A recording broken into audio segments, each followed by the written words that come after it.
So joining me now with more, Anthony Scaramucci, founder of Skybridge Capital and a former executive member of President Trump's transition team.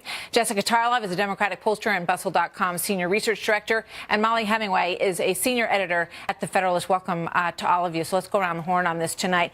Anthony, let me start with you. You're a businessman. You understand the economy of the country. When you look at this bill and you listen to Jim Jordan, will Americans have lower health care costs and more choice with this bill? Well, Jim doesn't have as much faith as I do, and so I do think you're going to get through the three phases. And I agree with the president on this, that they have to pass this phase now and send a message to people that the Republicans are going to unify to push a pro-economic growth agenda, Martha. And so that includes what the president is saying is this whole volume.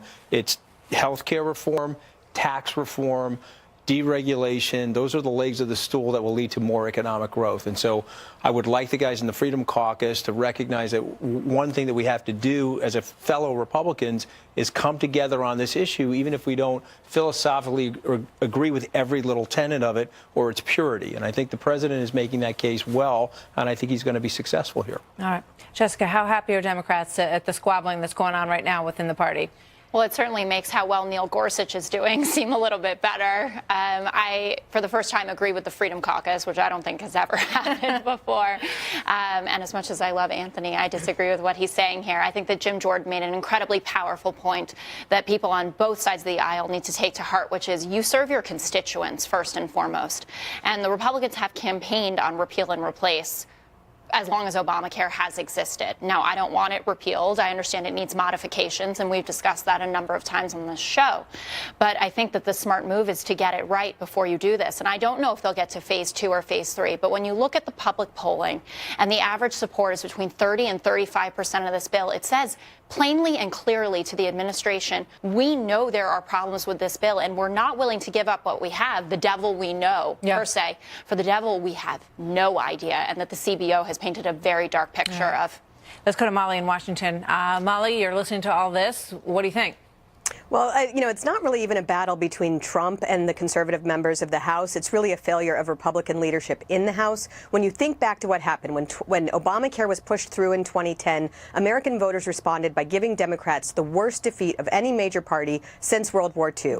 Then Republicans said, we need more. You need to give us the Senate. American voters responded by giving them the Senate in 2014. Then Republican leadership said, that's not enough. You need to give us a Republican in the White House. And they did that in 2016. And now they say they can't repeal, and it's not a repeal. I mean, this legislation, whatever else you might want to say about it, it does not repeal Obamacare, and it doesn't replace it. It keeps the Medicaid expansion. It keeps all of the regulations that keep premiums high on insurance companies, and it even adds an entitlement. So it is true that Republicans are not going to be happy if Republicans who are elected to Congress don't repeal and replace Obamacare, and that's why this bill needs major change before it goes forward. Anthony, some say the president doesn't want to get, mired in the details of this whole thing, and that he just wants it to pass because he wants a win. It's 2-on-1, Martha, but I'm ready for the fight. Welcome to my life, Anthony.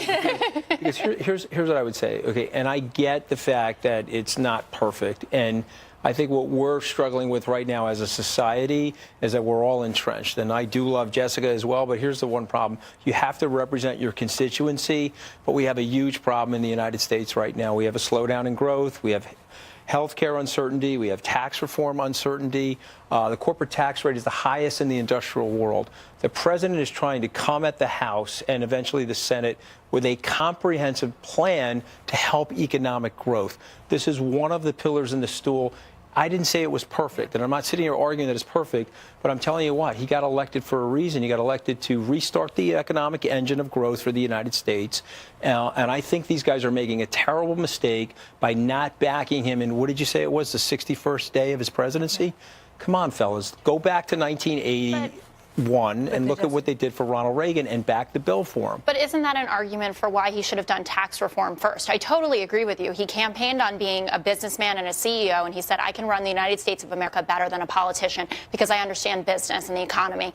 And the polls have responded that their people have actually economic confidence. Yeah, but businesses get the best bill that you can. Exactly. So why shouldn't they have done tax reform first and then waited on one quick thought from Mollie. Mollie, is it possible that this can be fixed in the Senate to your liking? Well, I mean, there's a lot that can be done, but most importantly, it needs to be done because there have been promises made to the American people about taking care of this abomination of health care legislation, and I don't think voters are going to be very happy if it's not taken care of. All right, great discussion. Thanks all. Good to have you here tonight. Thanks, Martha. So breaking tonight, the other big